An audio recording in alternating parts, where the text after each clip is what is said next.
साथियों, आप सभी को इस प्लेटफॉर्म पर स्वागत है। यहाँ पर हम लोग जो यूपीएससी अर्थात आईएएस 2021 की जो परीक्षा आपकी 10 अक्टूबर 2021 को संपन्न हुई है, उसके आंसर की को यहाँ पर हम लोग देखेंगे।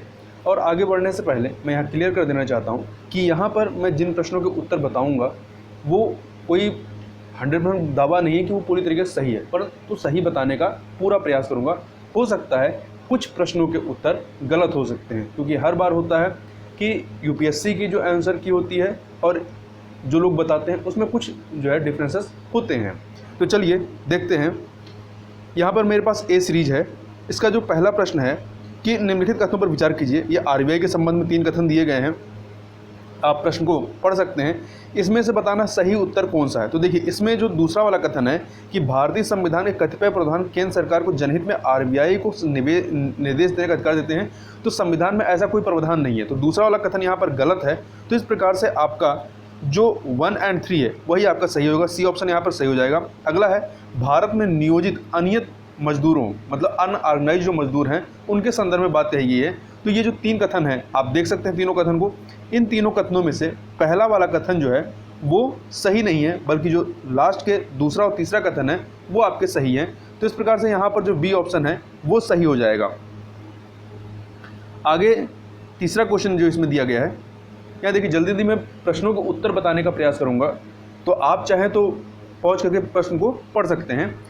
अगला प्रश्न, आर्थिक मंदी के समय में निम्नलिखित में से कौन सा कदम उठाए जाने की सर्वाधिक संभावना होती है। तो इसमें जो बी ऑप्शन है सार्वजनिक परियोजनाओं पर व्यय में वृद्धि करना, ये आपका सही हो जाएगा। आगे देखते हैं, निम्नलिखित कथनों पर विचार कीजिए। यहाँ पे 4 कथन दिए गए हैं। अन्य बातें अपरिवर्तित रहने पर भी किसी वस्तु के लिए बाजार मांग बढ़ सकती है यदि, ये 4 कथन आप पढ़िए।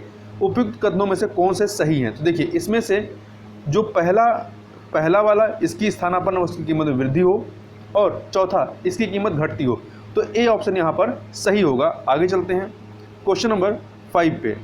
भारत में शहरी सहकारी बैंकों के संदर्भ में बात कही गई है। 3 कथन दिए गए हैं। इसमें से आप देखेंगे तो जो पहला वाला कथन है कि राज्य सरकारों द्वारा स्थापित स्थानीय मंडलों द्वारा उनका पर्यवेक्षण विनियमन किया जाता है, ये कथन यहाँ पर सही नहीं है, जबकि जो 2 अन्य कथन है दूसरा और तीसरा ये सही है। इस प्रकार से यहाँ पर दूसरा और तीसरा सही हो जाएगा, बी ऑप्शन। आगे देखते हैं क्वेश्चन नंबर 6 को। भारतीय सरकारी बॉन्ड प्रतिफल निम्नलिखित में से किनसे प्रभावित होता है। तो ये जो तीनों कारक दिए गए हैं इन तीनों से ही प्रभावित होता था। डी ऑप्शन यहाँ पे आपका सही हो जाएगा। क्वेश्चन नंबर 7 पे चलते हैं। निम्नलिखित पर विचार कीजिए। 4 चीज़ें दी गई हैं, अब आप इसको देख सकते हैं। उपयुक्त में से किसे या किन्हें विदेशी प्रत्यक्ष निवेश में सम्मिलित किया जा सकता है। तो जो पहला विदेशी मुद्रा परिवर्तनीय बॉन्ड, कुछ शर्तों के साथ विदेशी संस्थागत निवेश और वैश्विक निक्षेपागार डिपॉजिटरी प्राप्तियां, तो ये आपका इसके तहत आएंगी। तो ए ऑप्शन आपका सही हो जाएगा। आगे देखते हैं, निम्नलिखित कथनों पर विचार कीजिए। किसी मुद्रा के अवमूल्यन का प्रभाव यह है कि वह अनिवार्य रूप से क्या करेगा। 3 चीज़ें दी गई हैं, तो इनमें से विदेशी बाजारों में घरेलू निर्यात की प्रतिस्पर्धात्मकता को बढ़ाता है, अर्थात इसमें आप ऑप्शन देखेंगे तो ए वाला ऑप्शन आपका सही हो जाना चाहिए। आगे चलते हैं क्वेश्चन नंबर 9 को। भारत में काले धन के सृजन के निम्नलिखित प्रभाव में से कौन सा भारत सरकार की चिंता का प्रमुख कारण है। तो आप चारों कथनों को आराम से पढ़िए। इसमें जो डी ऑप्शन है कर अपवंचन कारण राजकोष में राजस्व की हानि, ये आपका सही हो जाएगा। आगे देखते हैं क्वेश्चन नंबर 10। निम्नलिखित में से कौन सा अपने प्रभाव में सर्वाधिक मुद्रास्फीति कारक हो सकता है। यहाँ चारों ऑप्शन को आप देखिए तो इसमें जो डी ऑप्शन है बजट घाटे के वित्तीयन के लिए नई मुद्रा का सृजन करना। आगे चलते हैं क्वेश्चन नंबर 11। निम्नलिखित में से किससे किसी अर्थव्यवस्था में मुद्रा गुणक में वृद्धि होती है। तो इसमें जो सी ऑप्शन है लोगों की बैंकिंग आदतों में वृद्धि, ये सही हो जाएगा। अगला है भारतीय अर्थव्यवस्था के संदर्भ में मांग प्रेरित मुद्रास्फीति, अर्थात डिमांड पुल इन्फ्लेशन या उसमें वृद्धि निम्नलिखित किन कारणों से होती है। तो इसमें आप देखिए जो ए ऑप्शन है, ए ऑप्शन 1 2 4 अर्थात आपका विस्तारकारी नीतियाँ, राजकोषीय प्रोत्साहन और चौथा उच्च क्रय शक्ति, ये जो है इसमें इसका सही उत्तर हो जाएगा। आगे चलते हैं क्वेश्चन नंबर 13 को देखते हैं। भारत के संदर्भ में निम्नलिखित कथनों पर विचार कीजिए। 3 कथन दिए गए हैं, ठीक है। तो तीनों कथन में से बताना है कौन से सही हैं। इन तीनों में से कौन सा सही है। तो इसमें जो पहला अर्थात खुदरा निवेशक डीमैट खातों के माध्यम से प्राथमिक बाजार में राजकोष बिल या ट्रेजरी बिल और भारत सरकार के ऋण बॉन्ड में निवेश कर सकते हैं, ये सही है। दूसरा, बातचीत से तय लेन देन प्रणाली ऑर्डर मिलान या negotiated dealing system order matching. भारतीय रिजर्व बैंक का सरकारी प्रतिभूति व्यापारिक मंच है, ये आपका सही है, पहला दूसरा सही है, तीसरा वाला आपका गलत है। सेंट्रल डिपॉजिटरी सर्विसेज लिमिटेड का भारतीय रिजर्व बैंक और मुंबई स्टॉक एक्सचेंज द्वारा संयुक्त रूप से परिवर्तन किया जाता है, तो ये वाला कथन गलत है, बल्कि 1 और 2 सही है, बी ऑप्शन आपका सही हो जाएगा। वाटर क्रेडिट के संबंध में 3 कथन है, इसको आप आराम से पढ़िए, बताना है कौन सा इसमें सही है। तो इसमें आपका पहला कथन सही है और आपका तीसरा वाला कथन सही है। तो इस प्रकार से आप ऑप्शन देखेंगे तो सी ऑप्शन आपका 1 और 3 सही हो जाएगा। क्वेश्चन नंबर 15 देखते हैं। क्वेश्चन नंबर 15, भारत में अंतिम उधारदाता लेंडर ऑफ लास्ट रिसोर्ट के रूप में केंद्रीय बैंक के कार्य में सामान्यता निम्नलिखित में से क्या सम्मिलित है। तो 3 चीज़ें दी गई हैं, इनमें से क्या सम्मिलित है। तो इसमें से आपका जो दूसरा वाला कथन है, अस्थायी संकट समय बैंकों के लिए चलनिधि उपलब्ध कराना, केवल यही इसके कार्य में यहाँ पर सम्मिलित है। तो बी ऑप्शन यहाँ पर आपका सही हो जाएगा। आगे देखते हैं 16 नंबर क्वेश्चन, निम्नलिखित में से किसके अंगीकरण को प्रोत्साहित करने के लिए R2 व्यवहार संहिता R2 कोड ऑफ प्रैक्टिसेस जो है साधन उपलब्ध कराती है। तो इसमें जो ए ऑप्शन है, इलेक्ट्रॉनिक पुनर्चक्रण उद्योग में पर्यावरणीय दृष्टि से विश्वसनीय व्यवहार, तो ए ऑप्शन यहाँ पे सही हो जाएगा। क्वेश्चन नंबर 17 देखते हैं, ताम्र प्रगलन संयंत्रों के बारे में चिंता का कारण क्या है। तो इसमें जो तीनों चीज़ें दी गई हैं, तीनों के तीनों यहाँ पर सही हैं, इसलिए डी ऑप्शन आपका सही हो जाएगा। आगे देखते हैं क्वेश्चन नंबर 18, भट्ठी तेल फर्नेस ऑयल के संदर्भ में 3 कथन दिए गए हैं और ये तीनों ही कथन जो इसमें बताए गए हैं, ये तीनों ही कथन यहाँ पर सही हैं, तो डी ऑप्शन इसका सही हो जाएगा। आगे चलते हैं क्वेश्चन नंबर 19, ब्लू कार्बन क्या है। तो महासागरों तटीय परिस्थिति के तंत्रों द्वारा प्रग्रहित कार्बन या कैप्चर्ड, जो carbon captured by oceans and coastal ecosystems, अर्थात ए ऑप्शन आपका सही हो जाएगा। क्वेश्चन नंबर 20 देखते हैं, प्रकृति में निम्नलिखित में से किस जीव का या किन जीवों के मृदा विहीन सतह पर जीवित पाए जाने की सर्वाधिक संभावना है। तो लाइकेन और मार्श, अर्थात आपका सी ऑप्शन जो है 2 और 3 सही हो जाएगा। आगे चलते हैं क्वेश्चन नंबर 21, निम्नलिखित में किसका उपयोग प्राकृतिक मच्छर प्रतिकर्षी तैयार करने में किया जाता है। तो लेमन घास का, किसका, लेमन घास का, अर्थात सी ऑप्शन आपका सही हो जाएगा। जीवों के निम्नलिखित प्रकारों पर विचार कीजिए, उपयुक्त में से कौन से जीव महासागरों की आहार श्रृंखला में प्राथमिक उत्पादक हैं। साइनोबैक्टीरिया और डायटम, अर्थात 2 और 3 सही हो जाएगा, बी ऑप्शन सही हो जाएगा। निम्नलिखित प्राणियों पर विचार कीजिए, उपयुक्त में से कौन सा या कौन से जीव परभक्षियों द्वारा पकड़े जाने की संभावना को कम करने के लिए स्वयं को लपेटकर अपने सुभेद अंगों की रक्षा करते हैं।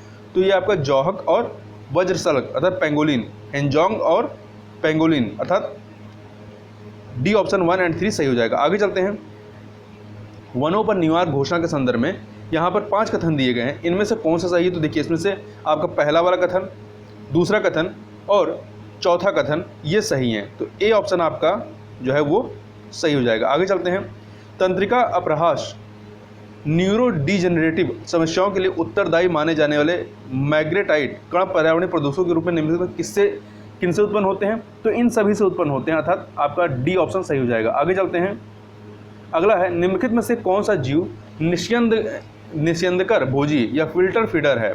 तो जो सीप होते हैं या ऑयस्टर ये होते हैं। निम्नलिखित जैव भू रासायनिक चक्रों में से किसमें चट्टानों का अपक्षय चक्र में प्रवेश करने वाले पोषक तत्व के निर्मुक्त होने का मुख्य स्रोत है। तो ये आपका सल्फर चक्र है।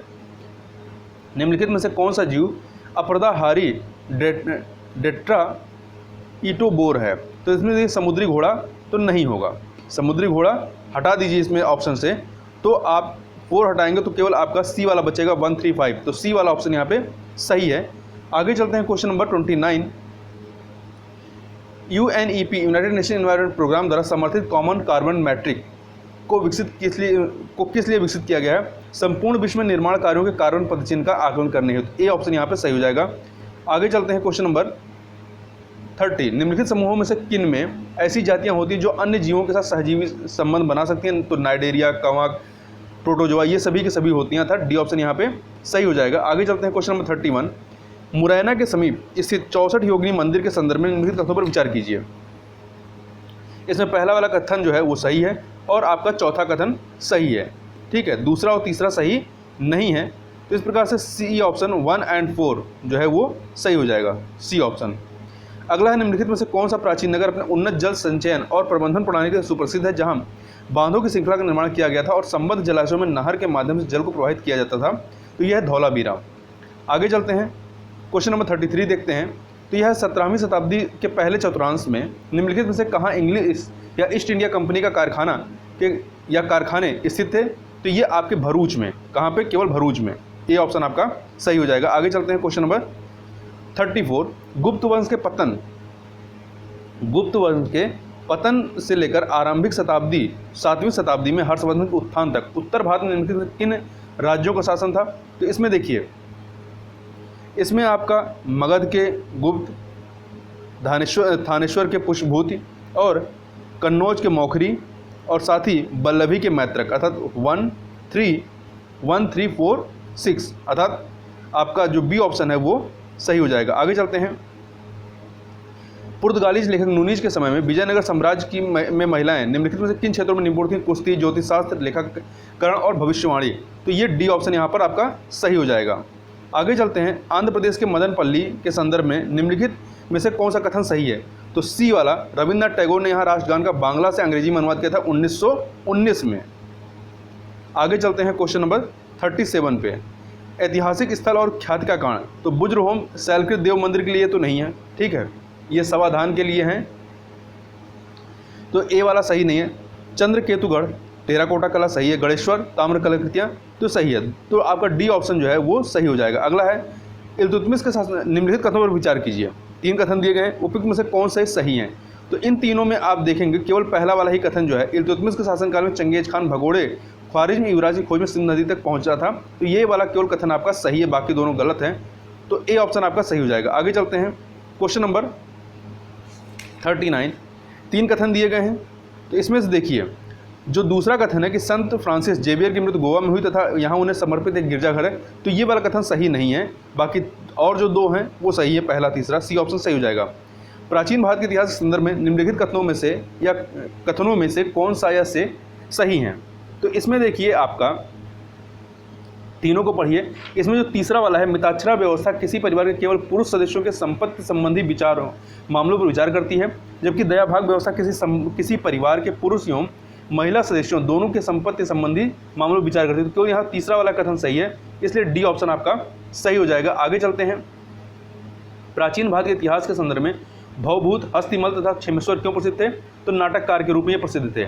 अगला है, निम्नलिखित कथनों पर 2 कथन दिए गए हैं, तो इन दोनों में से आप पढ़िए। तो इसमें से जो आपका पहला वाला कथन है वो सही नहीं है, दूसरा वाला कथन आपका सही है, तो बी ऑप्शन आपका सही हो जाएगा।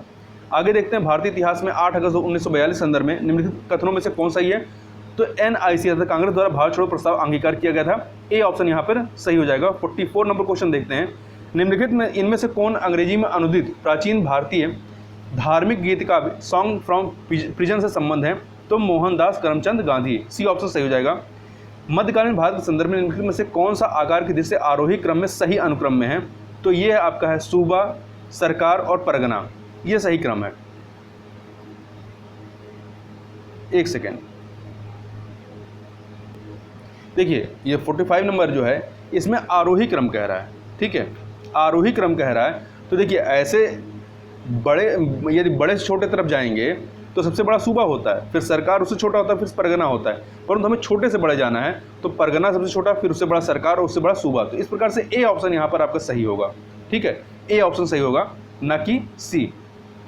इनमें से कौन सेक्रेटरी के रूप में हिंदू फीमेल स्कूल से संबंध थे या थी, जो बाद में बेथुन फीमेल स्कूल के नाम से जाना जाने लगा? तो ईश्वर चंद्र विद्यासागर, सी ऑप्शन सही हो जाएगा।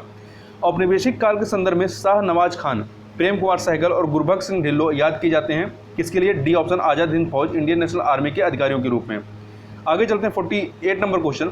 भारतीय इतिहास के संदर्भ में निम्नलिखित कथनों में से कौन सा या से सही है? तो इसमें पहला वाला, हैदराबाद राज्य से आरकोट की निजामत का उदय होता है, सही है। दूसरा, विजयनगर साम्राज्य से मैसूर राज्य का उदय होता है, ये भी सही है। तो यहाँ पे 1 और 2, ए ऑप्शन सही हो जाएगा। निम्नलिखित कथनों में से कौन सा सही है? तो इसमें देखिए, जहाँ तक ए वाला अजंता की गुफाएं बाघोरा नदी घाटी में स्थित है, ये वाला सही होना चाहिए। अगला है, निम्नलिखित कथनों पर विचार कीजिए। यूनिसेफ द्वारा 21 फरवरी को अंतर्राष्ट्रीय मातृभाषा दिवस घोषित किया गया, ये गलत है। यूनिसेफ ने नहीं बल्कि यूनेस्को के द्वारा घोषित किया गया, तो पहला वाला कथन गलत है, दूसरा वाला आपका सही है। तो इसलिए जो है आपका बी वाला ऑप्शन सही हो जाएगा। आगे चलते हैं। स्थायी कृषि या पर्माकल्चर पारंपरिक रासायनिक कृषि से किस तरह भिन्न है? तो आप यहाँ पे 4 कथन दिए गए हैं। इन चारों कथनों को आप पढ़ सकते हैं, बताना है कौन सा इसमें सही है। तो इसमें आपका पहला वाला कथन, दूसरा कथन और चौथा कथन ये सही है। तो इस प्रकार से बी ऑप्शन 1, 2, 4 सही हो जाएगा। आगे देखते हैं, ताड़ तेल या पॉम ऑयल के संदर्भ में निम्नलिखित कथनों पर विचार कीजिए। ताड़ तेल जो है ताड़ तेल वृक्ष दक्षिण पूर्व एशिया में प्राकृतिक रूप से पाया जाता है।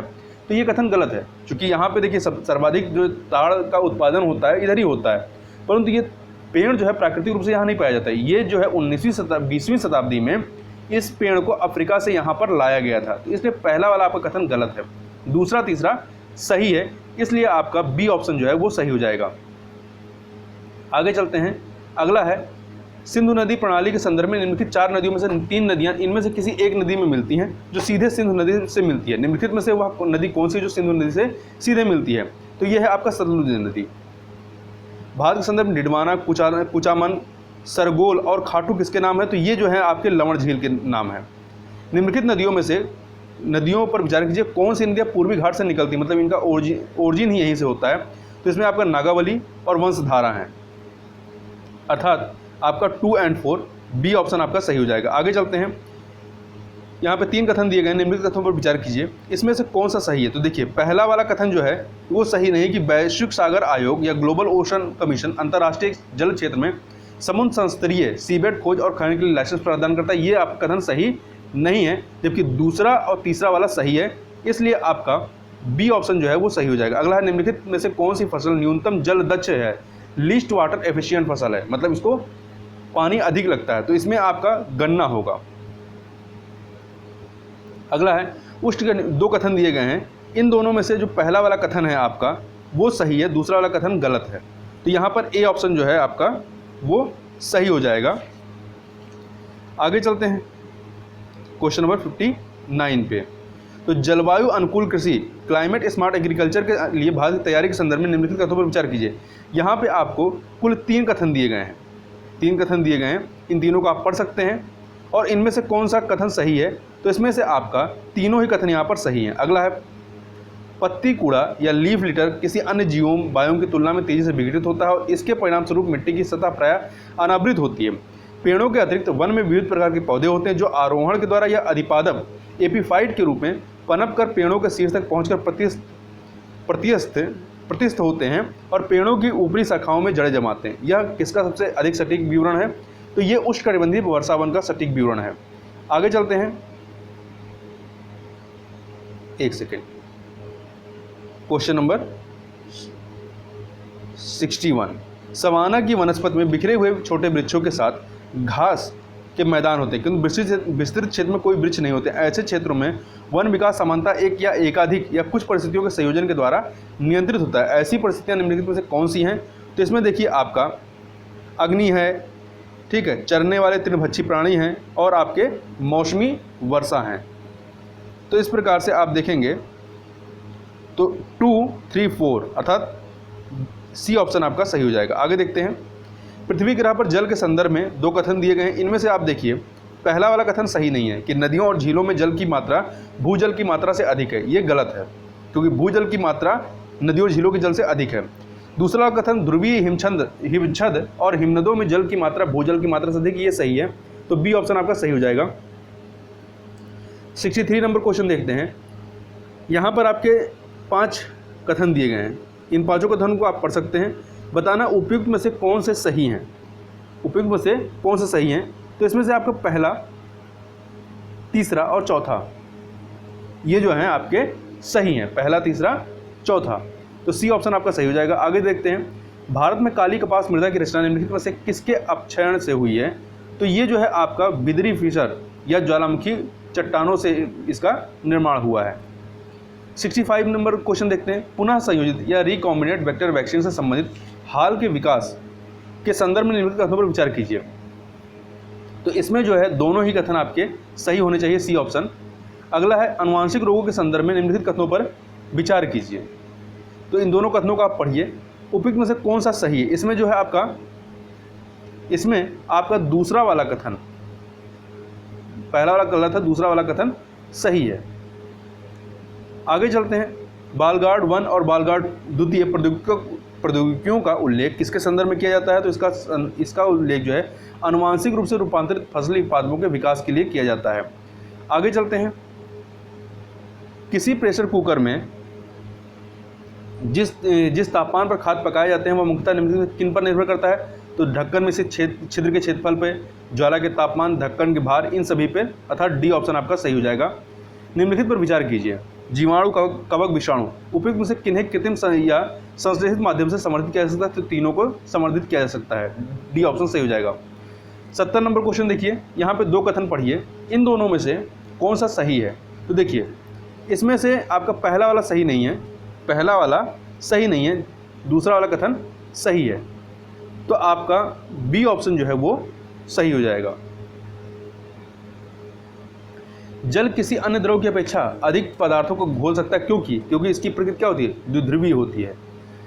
सड़क प्रकाश व्यवस्था के संदर्भ में सोडियम बत्तियां एलईडी बत्तियों से किस तरह भिन्न होती हैं?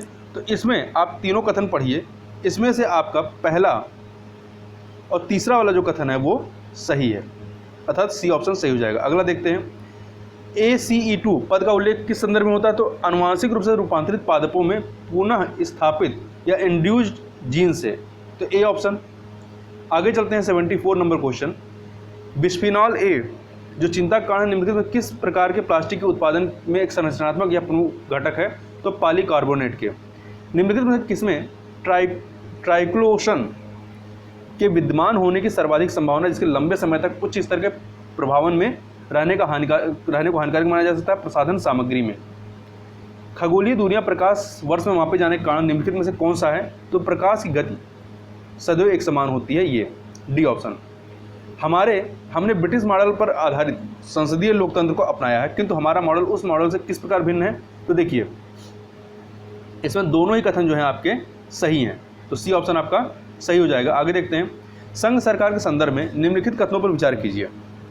तो इसमें से दोनों कथन यदि आप पढ़ें तो इसमें दूसरा कथन तो गलत है, दूसरा कथन जो है वो सही नहीं है, तो इसमें पहले के भी पूरी तरीके से कंफर्म नहीं किया होगा, तो इसमें आपका पहला वाला या तो ए या तो आपका डी, इन दोनों में से कोई एक सही हो सकता है।